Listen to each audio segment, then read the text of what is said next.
Third ന്യൂസിൻ്റെ സ്ഥാനാർത്ഥിയോടൊപ്പം പരിപാടിയിലാണ് നമ്മൾ നിൽക്കുന്നത്. കോട്ടയം നഗരസഭയുടെ 34-ാം വാർഡ് കണ്ണാടിക്കടവിലാണ്. ഇവിടുത്തെ LDF സ്ഥാനാർത്ഥി PN സരസമ്മാളിനോടൊപ്പമാണ്. എങ്ങനെയുണ്ട് മേഡം കാര്യങ്ങളൊക്കെ? വാർഡിലെ പ്രവർത്തനങ്ങൾ വളരെ ഭംഗിയായിട്ടാണ് നടക്കുന്നത്, വളരെ ചിട്ടായിട്ടാണ് നടക്കുന്നത്. നല്ല അനുകൂലമായിട്ടുള്ള ഒരു സാഹചര്യമാണ് എനിക്കുള്ളത്. ഈ വാർഡിൽ നിന്ന് ജയിച്ചു വന്നാൽ എന്തൊക്കെ കാര്യങ്ങളാണ് ഈ വാർഡിലേക്ക് ചെയ്യാൻ, വികസന പ്രവർത്തനങ്ങളാണ് ചെയ്യാൻ ഉദ്ദേശിക്കുന്നത്? ഞാൻ ഈ വാർഡിൽ 2015-20 ജനപ്രതിനിധിയായിരുന്നു. 41. ഇതിപ്പോൾ 41-നോട് 34 കുറേ ഭാഗങ്ങൾ കൂട്ടിച്ചേർത്ത് വാർഡ് പുനഃക്രമീകരണം വന്നപ്പോൾ നമ്മൾ വാർഡ് വിപുലമായി. ഇപ്പോൾ 34-ാം വാർഡാണ്. 41-ലെ കൗൺസിലറായിരുന്നപ്പോൾ ചെയ്തതാണ് നമ്മൾ ഈ നടക്കുന്ന വഴിയിൽ ഫിഷറീസ് ഡിപ്പാർട്ട്മെൻറ്റിൽ നിന്ന് 49,50,000 രൂപ അനുവദിപ്പിച്ച് അതിൻ്റെ നിർമ്മാണ ഉദ്ഘാടനം ചെയ്തിട്ടാണ് ഞാൻ അവിടെ നിന്ന് പിരിയുന്നത്. ചെളി നിറഞ്ഞ ഒരു റോഡായിരുന്നു. ഈ കാണുന്ന വൈദ്യുതി ഈ ലൈൻ ഇത് മുഴുവൻ സ്ഥാപിച്ചത് നമ്മളൊരു 26 ലക്ഷം രൂപ മുടക്കിയിട്ടാണ് ഈ പ്രദേശവും ഈ പടിഞ്ഞാറ് പ്രദേശവും മുഴുവൻ വഴിവിളക്ക് സ്ഥാപിച്ചിട്ടുള്ളത്. പിന്നെ ഇവിടെ കുടിവെള്ള പ്രശ്നം അതെല്ലാം ഞാൻ വെള്ളം അവിടെ എത്തിച്ചു കൊടുക്കുന്ന സംവിധാനം ചെയ്തിട്ടുണ്ട് പോകുന്നതിന് മുമ്പ്. അങ്ങനെ വാർഡിൻ്റെ നിരവധിയായ പ്രവർത്തനങ്ങൾ പൂർത്തീകരിക്കപ്പെട്ടുകൊണ്ടാണ് ഞാൻ പോയിട്ടുള്ളത്. പടിഞ്ഞാറൻ മേഖലയുടെ വലിയൊരു പ്രതിസന്ധിയാണ് കുടിവെള്ളം. ഈ വാർഡിലെ പൊതുവെ കുടിവെള്ളത്തിന് ബുദ്ധിമുട്ടുള്ളൊരു മേഖല കൂടിയാണ്. എങ്ങനെ കൈകാര്യം ചെയ്യാൻ സാധിക്കും നമുക്ക്? എൻ്റെ മനസ്സിൽ ഇപ്പോൾ ഉള്ളത്, ഞാൻ ഇവിടുന്ന് പോകുമ്പോൾ എൻ്റെ മനസ്സിലൊരു ഐഡിയ ഉണ്ടായിരുന്നത് നമുക്കിവിടെ നടപ്പാക്കാൻ കഴിഞ്ഞില്ലല്ലോ. അത് ഞാനൊരു RO പ്ലാന്റ് കൊണ്ടുവന്ന് നമ്മുടെ കുടൂരാറ്റിലെ വെള്ളം ശുദ്ധീകരിച്ച് വിതരണം ചെയ്യാനുള്ള സംവിധാനം ഇപ്പോൾ തന്നെ എൻ്റെ ഐഡിയ ഉണ്ട്. ഞാനുള്ള കാര്യങ്ങൾ നീക്കുന്നുണ്ട്. പിന്നീട് നമുക്ക് നല്ല വേറെ കുടിവെള്ള പദ്ധതികൾ കൊണ്ടുവരാനായിട്ട് ആലോചിച്ചിട്ടുണ്ട്. പിന്നെ പൈപ്പ് ലൈൻ എക്സ്റ്റെൻഡ് ചെയ്തിട്ട് എല്ലാ വീടുകളിലേക്കും വെള്ളം കൊടുക്കാൻ സംവിധാനം വാട്ടർ അതോറിറ്റിയുടെ ഒരു പ്രൊജക്റ്റ് ഉണ്ട്. ആ പ്രൊജക്റ്റ് പൂർത്തിയായാൽ നമുക്ക് അനായാസം വെള്ളം കൊടുക്കാൻ കഴിയുന്ന സംവിധാനമുണ്ട്. ചേച്ചി എന്ന് പറഞ്ഞാൽ കഴിഞ്ഞ മുമ്പത്തെ ടൈമിൽ സരസമ്മാളാണ് ഇവിടെ നിന്നത്. ഞങ്ങളിവിടെ ഈ ആറ്ററമ്പിൽ ഈ ഇവിടത്തേക്ക് കിടക്കുന്ന ഞങ്ങൾക്കൊരു വഴി, ഒരു കുടിവെള്ളം ഇങ്ങനെ യാതൊരു ഇന്ന് വരെ ഉണ്ടായിട്ടില്ല. കഴിഞ്ഞ പ്രാവശ്യം സരസമ്മാൾ ഇരുന്നപ്പോൾ ഞങ്ങൾക്കൊരു റോഡ് ഉണ്ടാക്കി തന്നു. അപ്പോൾ കയറിയപ്പോഴേ പറഞ്ഞ് ഞാനിവിടെ ഇന്ന് പോകുന്നതിനിപ്പുറം നിങ്ങൾക്കൊരു റോഡ് ഉണ്ടാക്കി തന്നിട്ടേ പോകുള്ളൂ ഒരു വാഗ്ദാനം ഉണ്ടായിരുന്നു. അത് ചെയ്തു തന്നു. അതുപോലെ തന്നെ കുടിവെള്ളത്തിന് ഇവിടെ പൈപ്പ് ഇട്ട് തന്നു. ഞങ്ങൾക്കിപ്പോൾ കുടിവെള്ളം കിട്ടുന്നുണ്ട്. ഇപ്പം കിട്ടുന്നില്ലെങ്കിലും ആഴ്ച 2-3 ആഴ്ച കഴിയുമ്പോൾ ഞങ്ങൾക്ക് ഇച്ചിരി കിട്ടുന്നുണ്ട്. അത് തന്നെ ഒരു വലിയ ഉപകാരമാണ്. അപ്പം ഞങ്ങൾക്ക് ഇത്രയും സൗകര്യം ചെന്ന് തന്നെ പറഞ്ഞാൽ ഞങ്ങൾക്ക് ഈ ഇവിടെ വഴിനടയേ ഉള്ളൂ. അതിനകത്ത് സ്ട്രീറ്റ് ലൈറ്റ് ഇട്ട് തന്നു. ഇതെല്ലാം സരസമ്മാൾ ചെയ്തൊരു പണിയാണ്. തുടർച്ചയായിട്ട് UDF ആണ് കോട്ടയം നഗരസഭ ഭരിക്കുന്നത്. കോട്ടയം നഗരസഭയിലേക്ക് ഇടതുപക്ഷ ഭരണം ഇത്തവണ കിട്ടുമെന്ന ശുഭാപ്തി വിശ്വാസത്തിലാണ് ഇടതുപക്ഷ പ്രവർത്തകരും അണികളും ഒക്കെ. എങ്ങനെ നോക്കിക്കാണുന്നു ഇതിനെ? കഴിഞ്ഞ 25 വർഷം എന്ന് പറഞ്ഞാൽ കോട്ടയം പട്ടണത്തിന് എടുത്തു കാണിക്കാൻ കഴിയുന്ന യാതൊരു പദ്ധതിയും കൊണ്ടുവന്നിട്ടില്ല എന്ന് മാത്രമല്ല, പട്ടണത്തിലുണ്ടായിരുന്ന വികസനം പോലും തകർത്ത് കളഞ്ഞു. ഇന്ന് നമുക്ക് നമ്മുടെ പ്രധാനപ്പെട്ട bus stand, Thirunakkara bus stand, ആ ബസ് സ്റ്റാൻഡ് പൊളിച്ചത് തന്നെ ആർക്കോ ലാഭം കിട്ടാനും അഴിവ് നടത്താനും വേണ്ടിയാണ്. കാരണം അത്ര സ്ട്രോങ് ആയിട്ടുള്ളൊരു ബിൽഡിംഗ് ആയിരുന്നു. ആ സ്ട്രോങ് ബിൽഡിങ്ങിൽ JCB ഇതൊക്കെ അതിൻ്റെ 3-ാം നില കയറിയിട്ട് പോലും ആ കെട്ടിടത്തിന് യാതൊരു അനക്കവും സംഭവിച്ചില്ല. പക്ഷേ ആരുടെയോ ഒരു കുബുദ്ധിയുടെ ഫലമായിട്ട് അത് പൊളിച്ചു. പക്ഷേ അത് നിർമ്മിക്കാൻ ഒരു പുതിയ DPR കൊണ്ടുവന്നില്ല എന്നുള്ളതാണ് വളരെ പ്രധാനപ്പെട്ട ഒരു കാര്യം. DPR പോലും തയ്യാറാക്കാൻ കഴിഞ്ഞിട്ടില്ല. ആ കെട്ടിടം പൊളിച്ചുകൊണ്ട് പോയെന്ന് മാത്രമല്ല, അവിടെ കിടന്ന അടിയിലുണ്ടായിരുന്ന മണ്ണ് വരെ കൊണ്ടുപോയി. അത് പിന്നെ ഞങ്ങൾ LDFൻ്റെ പദ്ധതികളവിടെ പോയി വലിയ സമരവും പ്രതിഷേധവും എല്ലാം രേഖപ്പെടുത്തിയപ്പോഴാണ് കൊണ്ടുപോയ മണ്ണ് തിരിച്ചിട്ടു. അങ്ങനെയാണ് അവിടുത്തെ സ്ഥിതി. പിന്നെ ആ പട്ടണത്തിലേക്ക് എന്നാൽ ഒരു സ്ത്രീപക്ഷ ആണല്ലോ നമ്മുടെ ഭരണം. അവിടെ ചെന്നാൽ സ്ത്രീകൾക്ക് ഒരു പ്രാഥമിക ആവശ്യം പോലും നിർവഹിക്കാനുള്ള സംവിധാനമില്ല. അവിടെ സഖീന്നോ കുടുംബശ്രീ എന്നൊക്കെ പറഞ്ഞ് പലതൊക്കെ പറയുന്നുണ്ട്. പക്ഷേ അവിടെ ചെന്നാൽ ഞങ്ങൾക്ക് മുനിസിപ്പൽ കൗൺസിലേഴ്സിന് പോലും ഓഫീസിൽ ചെന്നാൽ ഒരു യൂറിൻ പാസ് ചെയ്യാൻ പോലുള്ള ഒരു വൃത്തിയുള്ള സംവിധാനം അവിടെ ഇല്ല.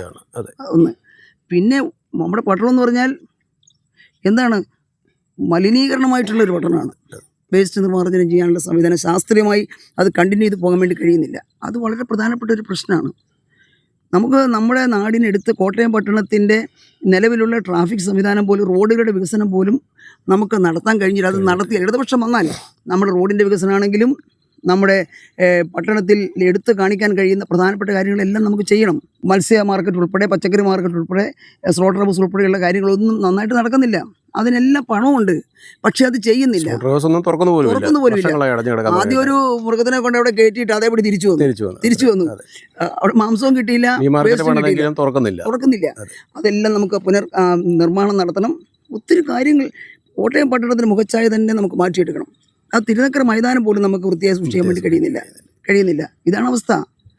അവിടെ ആ കെട്ടിടം പൊളിച്ച ബസ് സ്റ്റാൻഡിൻ്റെ കെട്ടിടം പൊളിച്ച ആളുകൾ വഴിയാധാരമായി അവിടെ കച്ചവടം നടത്തിയിരുന്ന പാവപ്പെട്ടവരുണ്ട്. അവരെ പോലും പുനരധിവസിപ്പിക്കാനുള്ള സംവിധാനം നമുക്കുണ്ടായിട്ടില്ല. പാവങ്ങൾക്ക് കിട്ടിയിട്ടില്ല. അതാണ് സ്ഥിതി. അവർക്ക് ജീവിക്കണ്ടേ. അപ്പോൾ നമ്മുടെ പട്ടണത്തിലെ സാധാരണക്കാരായിട്ടുള്ള പാവപ്പെട്ടവരായിട്ടുള്ള ആളുകളെ, അതല്ല കോട്ടയം പട്ടണം ഒരു ആധുനിക കോട്ടയമായി മാറണ്ടേ. ആ ഒരു ആധുനിക കോട്ടയമായി മാറണം. ഈ സംസ്ഥാനത്ത് ഏറ്റവും പിന്നോക്കം നിൽക്കുന്നൊരു പട്ടണമാണ് കോട്ടയം. ഒരു ആധുനികമായ ഒരു പട്ടണമാക്കി മാറ്റാൻ നമുക്ക് കഴിയണം എന്നുള്ളതാണ് LDFിൻ്റെ അഭിപ്രായം. 2018 വെള്ളപ്പൊക്കത്തിൽ ഏറ്റവും കൂടുതൽ പ്രശ്നബാധിത മേഖലകളിൽ ഒന്നായിരുന്നു ഈ മേഖല. എന്തൊക്കെ കാര്യങ്ങളാണ് നമുക്ക് ഇനിയൊരു വെള്ളപ്പൊക്കം വന്നാൽ ചെയ്യാൻ കഴിയുന്നത്? നമ്മൾ ഈ നിൽക്കുന്ന പ്രദേശമുണ്ടല്ലോ, നമ്മുടെ തലയ്ക്ക് മുകളിൽ വെള്ളമായിരുന്നു. ആ കാണുന്ന തുരുത്തെല്ലാം വെള്ളത്തിൽ മൂടിപ്പോയി. ഈ ചിറ മുഴുവൻ മൂടി. പിന്നെ ഞങ്ങൾ ബോട്ടുകളുമായി, വെള്ളം കയറുന്നതനുസരിച്ച് ബോട്ടുകളും വള്ളങ്ങളുമായി പോയി അവരെ എല്ലാം കൊണ്ടുവന്ന് സെൻറ്റ് പോൾസ് സ്കൂളിലേക്ക് ആക്കി. 1400 പേരുടെ ക്യാമ്പാണ് നടത്തിയത്. നമ്മുടെ പ്രദേശം മാത്രമല്ല, അക്കരെ തിരുവാർ പഞ്ചായത്തിലെ ആളുകൾ, കുമരകം പഞ്ചായത്തിലെ ആളുകൾ, അവരെല്ലാം നീന്തി കയറി വരുമ്പോൾ ഞങ്ങളിവിടെ നിന്ന് കൂട്ടിക്കൊണ്ടുപോയി ഉടുപ്പൊക്കെ മാറി അവരെ ഞങ്ങളുടെ ക്യാമ്പിലേക്ക് കൊണ്ടുപോവുകയായിരുന്നു. വളരെ നല്ല രീതിയിൽ 10-20 ദിവസക്കാലം വളരെ നല്ല രീതിയിൽ അവരുടെ ജീവൻ രക്ഷിക്കാൻ കഴിഞ്ഞ മാതൃകാപരമായ പ്രവർത്തനം ജില്ലാ കളക്ടറും ചീഫ് സെക്രട്ടറി വെങ്കടേഷ് സാറും എല്ലാം നേരിട്ട് വന്ന് അഭിനന്ദിച്ചു പോയ ഒരു ക്യാമ്പായിരുന്നു ഇത്. വളരെ ഭംഗിയായി. വെള്ളപ്പൊക്കം തടയാൻ ആവശ്യമായിട്ട് നമ്മുടെ തോടുകളെല്ലാം വൃത്തിയാക്കണം. നമ്മുടെ മണ്ണുകളെല്ലാം നീക്കം ചെയ്ത് പടിഞ്ഞാറ് മേഖലയിൽ ഇങ്ങനെ കെട്ടിക്കിടക്കുന്ന മണ്ണുകളെല്ലാം മാറ്റി വെള്ളം പോകാനുള്ള സംവിധാനമൊക്കെ ഉണ്ടാക്കിയാൽ, വെള്ളത്തിൻ്റെ ഒഴുക്ക് കാര്യക്ഷമമാക്കാൻ കഴിഞ്ഞാൽ നമുക്ക് കുറേ വെള്ളപ്പൊക്കത്തിൽ നിന്നും നമുക്കതിനെ മോചിപ്പിക്കാൻ വേണ്ടി കഴിയും. നോക്കുമ്പോൾ പുള്ളിക്കാരത്ത് തന്നെ ജയിച്ചു വരണം. ഈ 44 വാർഡ് ചെയ്തിരിക്കുന്ന വെച്ച് നോക്കുമ്പോൾ തന്നെ വരണം. 2015-20 കാലഘട്ടത്തിൽ ഞാനിവിടെ കൗൺസിലായിരിക്കുന്ന സമയത്ത് കൊടുത്ത വീടുകളിൽ ഒന്നാണിത്. ഞാൻ 24 വീടുകളാണ് കൊടുത്തത്. അവരുടെ എല്ലാം 24 വീട് കൊടുത്ത് ഞാൻ. അതിനുശേഷം ഒരു വീട് കൂടെ നിർമ്മിക്കപ്പെട്ടിട്ടില്ല എന്നാണ് ഞാൻ എൻ്റെ വീട് കയറിയ സമയത്ത് ഇലക്ഷൻ വർക്കിൽ ഇറങ്ങിയപ്പോൾ മനസ്സിലാക്കാൻ വേണ്ടി കഴിഞ്ഞത്. ഇനി വളരെ സന്തോഷമാണ് അവരൊക്കെ നല്ല വീട്ടിൽ കിടക്കുമ്പോൾ. കാരണം എനിക്ക് സ്വന്തമായിട്ടൊരു വീടില്ല, പക്ഷേ എൻ്റെ വാർഡിലെ ജനങ്ങൾ നല്ലൊരു കൊച്ചു വീട്ടിൽ താമസിക്കുന്നത് എനിക്ക് ഏറ്റവും അഭിമാനകരമായ. തീർച്ചയായിട്ടും PN സരസമ്മാളിൻ്റെ വിജയത്തിനായി അഹോരാത്രം പണിയെടുക്കുന്ന ഇടതുപക്ഷ പ്രവർത്തകരാണ് ഇവർ. എങ്ങനെയുണ്ട് പ്രവർത്തനം? വളരെ ചിട്ടയോടെ പോകുന്നു. വാർഡിലെ പൊതുവെ ആയ വികസന പ്രവർത്തനങ്ങളൊക്കെ ആളുകളൊക്കെ പൊതുവെ എന്നാ പറയുന്നു? നല്ല അഭിപ്രായമാണ്. കാരണം 2015 മുമ്പ് വളരെ വികസനം ടൈമിൽ പുള്ളിക്കാരി കൗൺസിലറായിരുന്നല്ലോ. നമ്മൾ നിൽക്കുന്ന ഈ ഒരു വഴി പോലും 2015 ശേഷം, അതും അന്നത്തെ ഫിഷറീസ് മന്ത്രിയായിരുന്ന മേഴ്സിക്കുട്ടി അമ്മയുടെ സഹായത്തോടെ നമ്മൾ ഉണ്ടാക്കിയെടുത്താണ്. സഹാവിൻ്റെ ഇടപെടലോടെ വന്നൊരു വഴിയാണിത്. കാരണം ഇപ്പം നമ്മൾ ആ വീട് കയറിയപ്പോൾ തന്നെ ഇവിടുത്തെ പിതാവ് പറഞ്ഞു കേട്ടല്ലോ, കാർഷിക മേഖലയാണ്. അപ്പോൾ ഇവിടുത്തെ എല്ലാ കാര്യങ്ങളിലും പാർട്ടിയും അതുപോലെ തന്നെ വാർഡ് കൗൺസിലറും നല്ലൊരു ഇടപെടൽ നടത്തിയിട്ടുണ്ട്.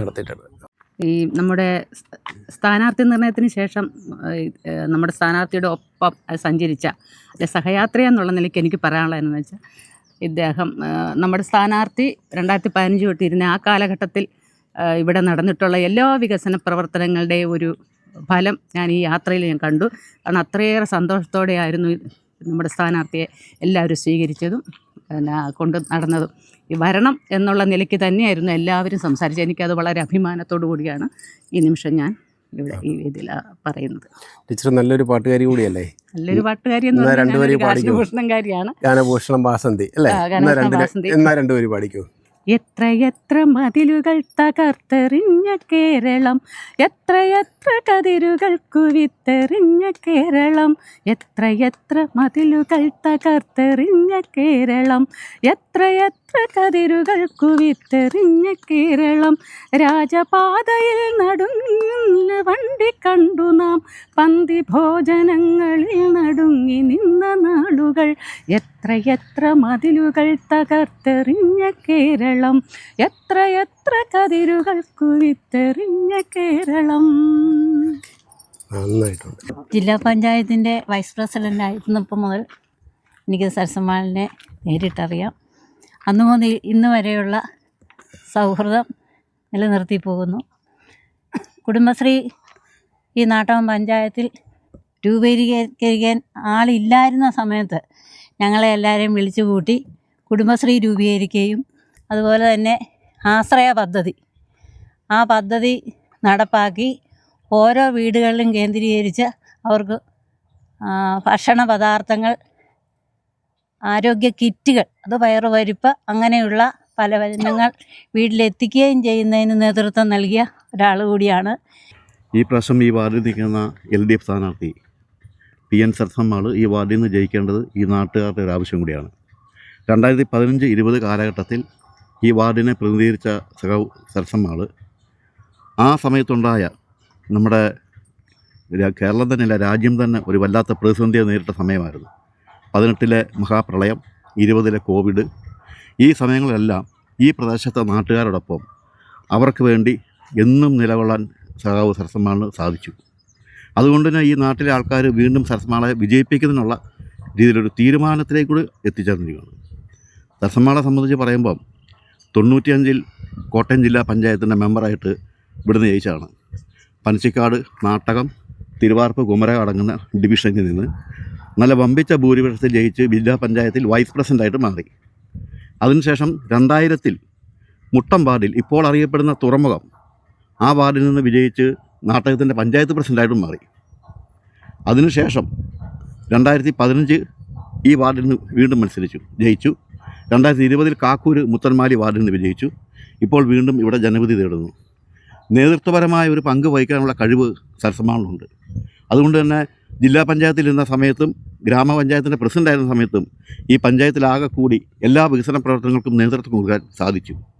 ആ മുതൽക്കൂട്ടെല്ലാം, ആ കൈവരിച്ച നേട്ടങ്ങളെല്ലാം മുതലാക്കിക്കൊണ്ട് അതൊരു തൻ്റെ ഇനിയുള്ള കാലയളവിൽ കൂടുതൽ പ്രാവർത്തികമാക്കാനും ഈ വാർഡിൻ്റെ വികസനത്തിന് പ്രയോജനപ്പെടുത്താനും സരസമ്മാളിന് സാധിക്കും. കാര്യം പാർട്ടിയോടെ തന്നെയാണെങ്കിലും കോട്ടയം ജില്ലാ കമ്മിറ്റി അംഗമായി നിന്നു.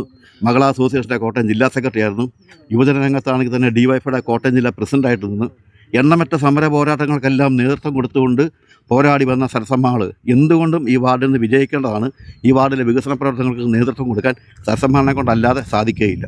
താങ്കൾക്ക് എല്ലാ വിജയാശംസകളും. Thank you sir.